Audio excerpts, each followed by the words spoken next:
प्रिय दर्शकों नमस्कार। आप सभी का astrologer doctor RP Sharma channel पर हार्दिक स्वागत है। आज हम इस वीडियो में चर्चा करेंगे महाभारत में धृतराष्ट्र के मन में अपराध बोध की। धृतराष्ट्र ने संजय से अपने मन की शंका को जताया और कहा कि कहीं युद्ध या विनाश के लिए लोग उन्हें दोषी तो नहीं ठहराएंगे। उन्होंने अपने निर्णयों के समर्थन में जो कुछ कहा उसकी चर्चा इस वीडियो के माध्यम से आज हम करेंगे।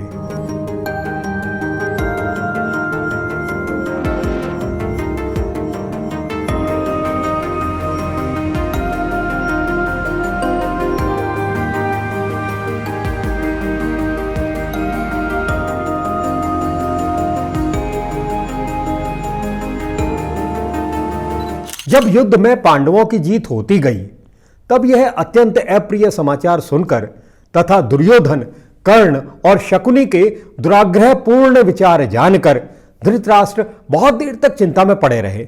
फिर उन्होंने संजय से कहा, संजय मेरी ये बातें सुन लो, फिर इस युद्ध या विनाश के लिए मुझे दोष न दे सकोगे। तुम विद्वान, मेधावी, बुद्धिमान और पंडित के लिए भी आदरणीय हो। इस युद्ध में मेरी सहमति बिल्कुल नहीं थी और यह जो हमारे कुल का विनाश हो गया है इसके लिए मुझे तनिक भी प्रसन्नता नहीं हुई है। मेरे लिए अपने पुत्रों और पांडवों में कोई भेद नहीं था, किंतु क्या करूं, मेरे पुत्र क्रोध के वशीभूत होकर मुझ पर ही दोषारोपण करते थे और मेरी बात मानते ही नहीं थे। मैं अंधा हूं, अतः कुछ दीनता के कारण और कुछ पुत्रों के प्रति अधिक आसक्ति होने से वह सब अन्याय सहता आ रहा हूं। मंदबुद्धि दुर्योधन जब मोहवश दुखी होता था तब मैं भी उसके साथ दुखी हो जाता था। राजसूय यज्ञ में महाप्रक्रमी पांडुपुत्र युधिष्ठिर की सर्वोपरि समृद्धि और संपत्ति देखकर तथा सभा भवन को देखते समय भीमसेन के द्वारा उपहास पाकर दुर्योधन भारी गुस्से में था। युद्ध में पांडवों को हराने की शक्ति तो उसमें थी ही नहीं, अतः क्षत्रिय होते हुए भी वह युद्ध के लिए उत्साह नहीं दिखा सका। परंतु पांडवों की उस उत्तम संपत्ति को हथियाने के लिए उसने गांधार राज शकुनी को साथ लेकर कपटपूर्ण जुआ खेलने का ही निश्चय किया। संजय इस प्रकार जुआ खेलने का निश्चय हो जाने पर उसके पहले और बाद जो जो घटनाएं घटित हुई उन सब का विचार करते हुए मैंने समय समय पर विजय की आशा के विपरीत जो जो अनुभव किया है उसे कहता हूं। संजय मेरे उन बुद्धिमत्तापूर्ण वचनों को सुनकर तुम ठीक ठाक समझ लोगे कि मैं कितना प्रज्ञा चक्षु हूं। यहां पर धृतराष्ट्र के कहने का अर्थ है कि उनको सुनने के बाद संजय यह महसूस करेंगे कि उनकी यानी कि धृतराष्ट्र की अंतर्दृष्टि कितनी प्रखर है। आगे धृतराष्ट्र बोले, संजय जब मैंने सुना कि अर्जुन ने धनुष से लक्ष्य को बेध दिया और धरती पर गिरा दिया, साथ ही साथ सब राजाओं के सामने बलपूर्वक द्रौपदी को ले आया, तभी मैंने विजय की आशा छोड़ दी थी। संजय जब मैंने सुना कि अर्जुन ने द्वारका में सुभद्रा जो कि श्री कृष्ण की बहन थी उनको बलपूर्वक हरण कर लिया और श्री कृष्ण और बलराम ने इस घटना का विरोध नहीं किया बल्कि वह दोनों दहेज लेकर इंद्रप्रस्थ आ गए, तभी मैंने समझ लिया कि मेरी विजय नहीं हो सकती। संजय खंडवदाह के समय देवराज इंद्र तो वर्षा करके आग बुझाना चाहते थे, किंतु अर्जुन ने उसे अपने दिव्य बाणों से रोक दिया था तथा अग्निदेव को भी तृप्त किया, तभी मैंने समझ लिया था कि अब मेरी विजय नहीं हो सकती। जब मैंने सुना कि लाक्षा भवन से अपनी माता सहित पांचों पांडव बच गए हैं और स्वयं विदुर उनके स्वार्थ सिद्धि के प्रयत्न में तत्पर हैं, संजय तभी मैंने विजय की आशा छोड़ दी थी। जब मैंने सुना कि रंगभूमि में लक्ष्य वेध करके अर्जुन ने द्रौपदी प्राप्त कर ली है और पांचाल वीर तथा पांडव वीर परस्पर इकट्ठे हो गए हैं, उसी समय मैंने विजय की आशा छोड़ दी थी। जब मैंने सुना कि मगधराज शिरोमणि और क्षत्रिय जाति के रत्न को भीमसेन ने उनकी राजधानी में जाकर बिना अस्त्र के ही हाथों से ही चीर दिया था, संजय मेरी जीत की आशा तो तभी टूट गई थी।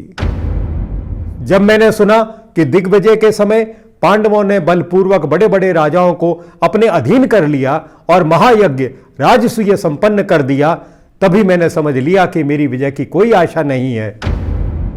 संजय, जब मैंने सुना कि द्रौपदी आंखों में आंसू भरे, केवल एक वस्त्र पहने, वीर पतियों के रहते हुए भी अनाथ के समान भरी सभा में घसीटकर लाई गई, तभी मैंने समझ लिया था कि अब मेरी विजय नहीं हो सकती। जब मैंने सुना कि धूर्त एवं मंदबुद्धि दुशासन ने द्रौपदी का वस्त्र खींचा और वहां वस्त्रों का इतना ढेर लग गया कि वे उसका पार न पा सका, संजय, तभी से मुझे विजय की आशा ही नहीं रही। संजय, जब मैंने सुना कि धर्मराज युधिष्ठिर को जुए में शकुनी ने हरा दिया और उसका राज्य छीन लिया, फिर भी उसके बलशाली धीर गंभीर भाइयों ने युधिष्ठिर का अनुगमन किया, तभी मैंने विजय की आशा छोड़ दी थी। जब मैंने सुना कि हजारों वनवासी युधिष्ठिर के साथ रह रहे हैं और वे दूसरे महात्मा एवं ब्राह्मण उनसे भिक्षा प्राप्त करते हैं, संजय, तभी मैंने विजय के संबंध में आशा छोड़ दी थी। संजय, जब मैंने सुना कि किरात वेशधारी महादेव को युद्ध में संतुष्ट करके अर्जुन ने पाशुपत नामक महान अस्त्र प्राप्त कर लिया है, तभी मेरी आशा निराशा में बदल गई थी।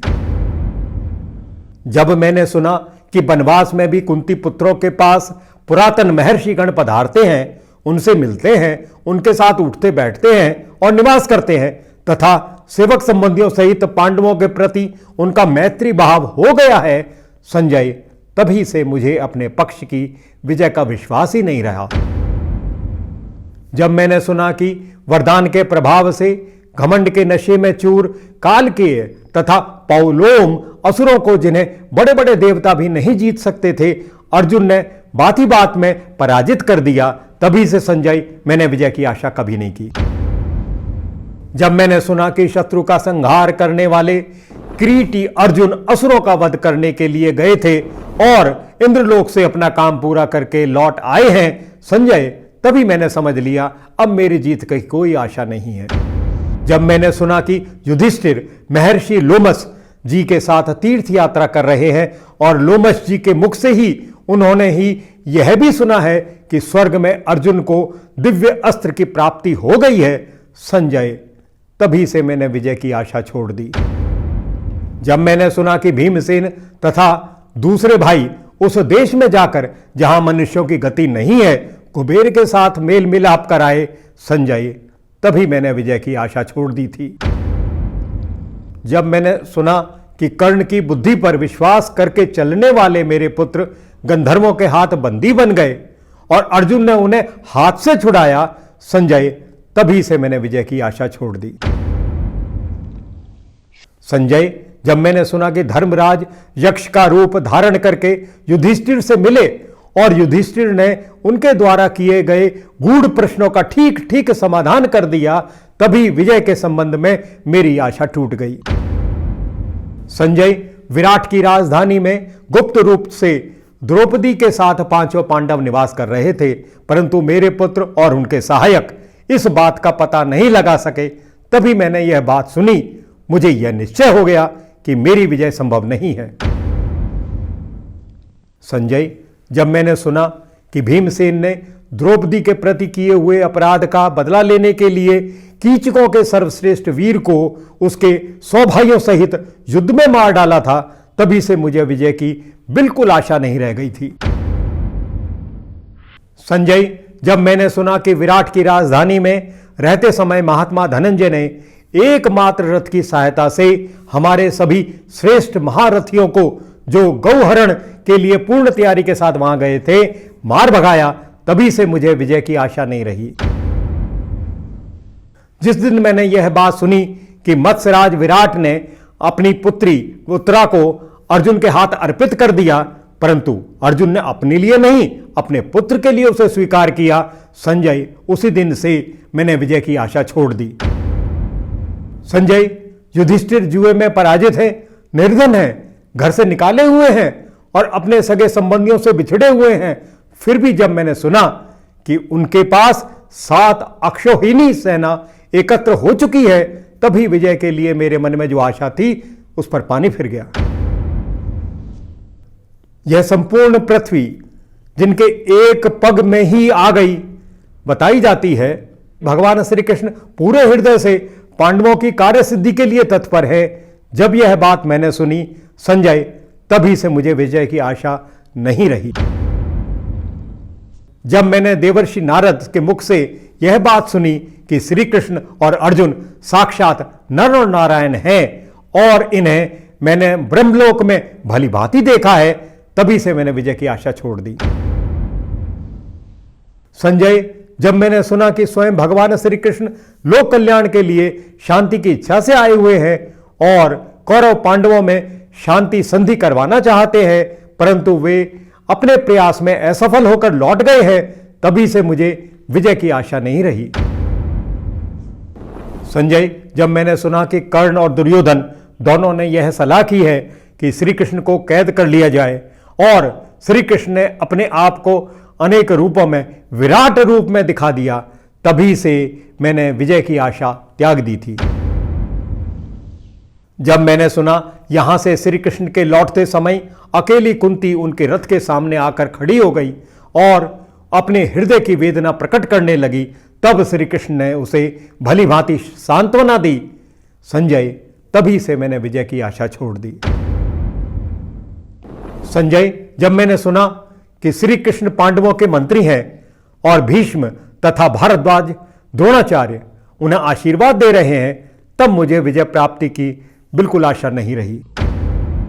जब कर्ण ने भीष्म से यह बात कही थी कि जब तक तुम युद्ध करते रहोगे तब तक मैं पांडवों से नहीं लड़ूंगा, इतना ही नहीं वह सेना को छोड़कर हट गए। संजय, तभी से मेरे मन में विजय की कोई आशा नहीं रही। संजय, जब मैंने सुना कि भगवान श्री कृष्ण, अर्जुन और गांडीव धनुष ये तीनों भयंकर प्रभावशाली शक्तियां इकट्ठी हो गई हैं, तभी मैंने विजय की आशा छोड़ दी। संजय, जब मैंने सुना कि मोहग्रस्त अर्जुन अत्यंत दुखी हो रहे थे और श्री कृष्ण ने अपने शरीर में उन्हें सब लोगों का दर्शन करा दिया, तभी मेरे मन से विजय की सारी आशाएं समाप्त हो गई। जब मैंने सुना कि शत्रुघाती भीष्म प्रतिदिन 10,000 रथियों का संहार कर रहे हैं, परंतु पांडवों का कोई प्रसिद्ध योद्धा नहीं मारा जा रहा है, संजय, तभी मैंने विजय की आशा छोड़ दी थी।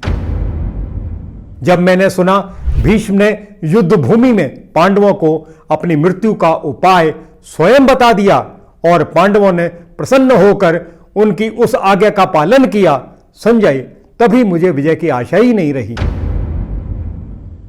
जब मैंने सुना कि अर्जुन ने सामने शिखंडी को खड़ा करके उसकी ओट से भीष्म पितामह को युद्ध भूमि में गिरा दिया, संजय, तभी मेरी विजय की आशा समाप्त हो गई।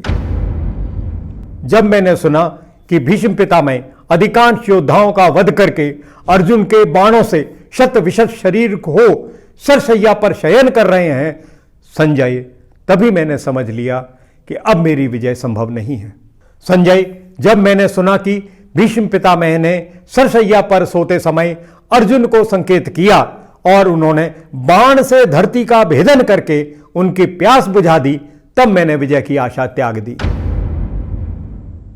जब वायु अनुकूल बहकर और चंद्रमा सूर्य लाभ स्थान में संयुक्त होकर पांडवों की विजय की सूचना दे रहे हैं और कुत्ते आदि भयंकर प्राणी प्रतिदिन हम लोगों को डरा रहे हैं, संजय, तब मैंने विजय के संबंध में अपनी सारी आशाएं छोड़ दी। संजय, द्रोणाचार्य बेजोड़ योद्धा थे और उन्होंने युद्ध क्षेत्र में अपने अस्त्र के अनेक विविध कौशल दिखलाए, परंतु जब मैंने सुना कि वे वीर शिरोमणि पांडवों में से किसी एक का भी वध नहीं कर रहे हैं, तब मैंने विजय की आशा त्याग दी। संजय, मेरी विजय की आशा तो तभी नहीं रही जब मैंने सुना कि मेरे जो महारथी वीर योद्धा अर्जुन के वध के लिए मोर्चे पर डटे हुए थे, उन्हें अकेले ही अर्जुन ने मौत के घाट उतार दिया।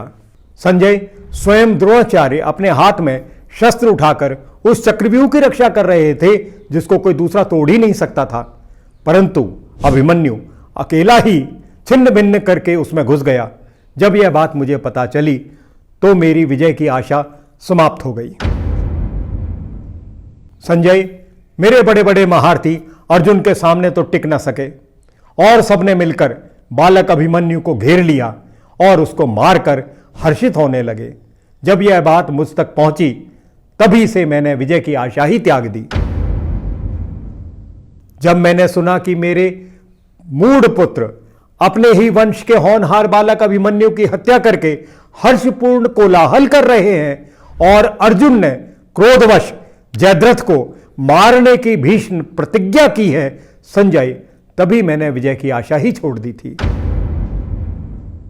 जब मैंने सुना कि अर्जुन ने जयद्रथ को मार डालने की जो दृढ़ प्रतिज्ञा की थी उसने वह शत्रुओं से भरी रणभूमि में पूर्ण करके दिखा दी, संजय, तभी से मुझे विजय की संभावना ही नहीं रही। युद्ध भूमि में अर्जुन के घोड़े अत्यंत प्यास से व्याकुल हो रहे थे। स्वयं श्री कृष्ण ने उन्हें रथ से खोलकर पानी पिलाया और फिर से रथ के निकट लाकर उन्हें जोत दिया और अर्जुन सहित वे सकुशल लौट गए। जब मैंने यह बात सुनी संजय, मेरी तभी विजय की सारी आशाएं समाप्त हो गई। जब संग्राम भूमि में रथ के घोड़े अपना काम करने में असमर्थ हो गए तब रथ के समीप खड़े अर्जुन ने अकेले ही सब योद्धाओं का सामना किया और उन्हें रोक दिया। मैंने जिस समय यह बात सुनी संजय, उसी समय मैंने विजय की आशा छोड़ दी। जब मैंने सुना कि सात्यकी ने अकेले ही द्रोणाचार्य की उस सेना को, जिसका सामना हाथियों की सेना भी नहीं कर सकती थी, तितर बितर और तहस नहस कर दिया था तथा श्री कृष्ण और अर्जुन के पास लौट गए थे, संजय, तभी से मेरे लिए विजय की आशा असंभव हो गई।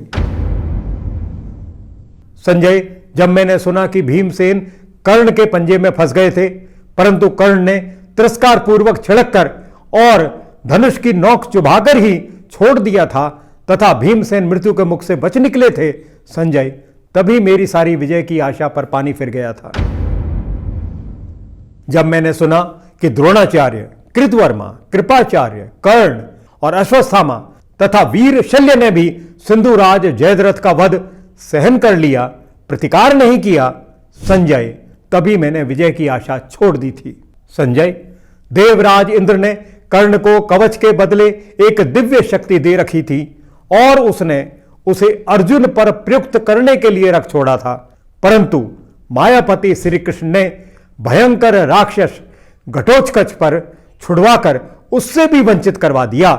जिस समय यह बात मैंने सुनी उसी समय मेरी विजय की आशा टूट गई। जब मैंने सुना कि कर्ण और घटोत्कच के युद्ध में कर्ण ने वह शक्ति घटोत्कच पर चला दी है जिससे युद्ध क्षेत्र में अर्जुन का वध किया जा सकता था, संजय, तब मैंने विजय की आशा छोड़ दी। जब द्रोणाचार्य की हत्या के अनंतर अश्वत्थामा ने नारायणास्त्र का प्रयोग किया परंतु उससे वह पांडवों का अंत नहीं कर सका, संजय, तभी मेरी विजय की आशा समाप्त हो गई। जब मैंने सुना कि रणभूमि में भीम ने अपने भाई दुशासन का रक्तपान किया परंतु वहां उपस्थित सत्पुरुषों में से किसी एक ने भी निवारण नहीं किया, संजय, तभी से मुझे विजय की आशा बिल्कुल नहीं रह गई। संजय, भाई से भाई का युद्ध तो देवताओं की गुप्त प्रेरणा से ही हो रहा था। जब मैंने सुना कि भिन्न भिन्न युद्ध भूमियों में कभी ना पराजित होने वाले अत्यंत शूर शिरोमणि कर्ण को अर्जुन ने मार डाला, तभी मेरी विजय की आशा नष्ट हो गई। जब मैंने सुना कि धर्मराज युधिष्ठिर अश्वत्थामा, दुशासन और कृतवर्मा को युद्ध में जीत रहे हैं, संजय, तभी से मुझे विजय की आशा नहीं रह गई। संजय, जब मैंने सुना कि रणभूमि में धर्मराज युधिष्ठिर ने शूर शिरोमणि मद्रराज शल्य को मार डाला, तभी से मैं विजय की आशा नहीं करता था। जब मैंने सुना कि कलहकारी द्यूत के मूल कारण शकुनी को सहदेव ने रणभूमि में यमराज के हवाले कर दिया, संजय, तभी मेरी विजय की आशा समाप्त हो गई। जब दुर्योधन का रथ छिन्न भिन्न हो गया, शक्ति क्षीण हो गई और वह थक गया, तब सरोवर पर जाकर वहां का जल स्तंभित करके उसमें अकेला ही सो गया, संजय, जब मैंने यह संवाद सुना तब मेरी विजय की आशा भी चली गई। जब मैंने सुना कि उसी सरोवर के तट पर श्री कृष्ण के साथ पांडव जाकर खड़े हैं और मेरे पुत्र को दुर्वचन कहकर नीचा दिखा रहे हैं, तभी संजय मैंने विजय की आशा त्याग दी। संजय, जब मैंने सुना कि गदा युद्ध में मेरा पुत्र बड़ी निपुणता से पैतरे बदलकर रण कौशल प्रकट कर रहा है और श्री कृष्ण की सलाह से भीमसेन ने गदा युद्ध की मर्यादा के विपरीत जांग में गदा का प्रहार करके उसे मार डाला, तब तो संजय मेरे मन में विजय की आशा समाप्त हो गई थी। संजय, जब मैंने सुना कि अश्वत्थामा आदि दुष्टों ने सोते हुए द्रौपदी के होनहार पुत्रों को मार डाला, तभी मुझे विजय की आशा रही ही नहीं। संजय, जब मैंने सुना कि भीमसेन के पीछा करने पर अश्वत्थामा ने क्रोधपूर्वक ब्रह्मास्त्र का प्रयोग कर दिया, जिससे कि पांडवों का गर्भस्थ वंशधर भी नष्ट हो जाए, तभी मेरे मन में विजय की आशा ही नहीं रही। जब मैंने सुना कि अश्वत्थामा के द्वारा प्रयुक्त ब्रह्मास्त्र को अर्जुन ने स्वस्ति स्वस्ति कहकर अपने अस्त्र से शांत कर दिया और अश्वत्थामा को अपना मणिरत्न भी देना पड़ा, संजय उसी समय मुझे जीत की आशा ही नहीं रही। जब मैंने सुना कि अश्वत्थामा अपने महान अस्त्रों का प्रयोग करके उत्तरा का गर्भ गिराने की चेष्टा कर रहा है तथा श्री कृष्ण द्वैपायन व्यास और स्वयं भगवान श्री कृष्ण ने परस्पर विचार करके उसे शापों से अभिशप्त कर दिया है, तभी मेरी विजय की आशा सदा के लिए समाप्त हो गई। प्रिय दर्शकों, क्या धृतराष्ट्र यह कहकर कि मैं अंधा हूं और कुछ दीनता के कारण तथा पुत्रमोह कहकर महाभारत के युद्ध और उसके विनाश के लिए दोष से मुक्त हो सकते हैं, जबकि महाभारत की अनेक घटनाओं में धृतराष्ट्र की निष्क्रियता स्पष्ट रूप से दिखाई देती है। अगर आपको यह वीडियो अच्छा लगा हो तो इस वीडियो को शेयर अवश्य करें और भविष्य में रोचक और ज्ञानवर्धक वीडियो को प्राप्त करने के लिए हमारे चैनल को सब्सक्राइब करें। ओम नमः शिवाय।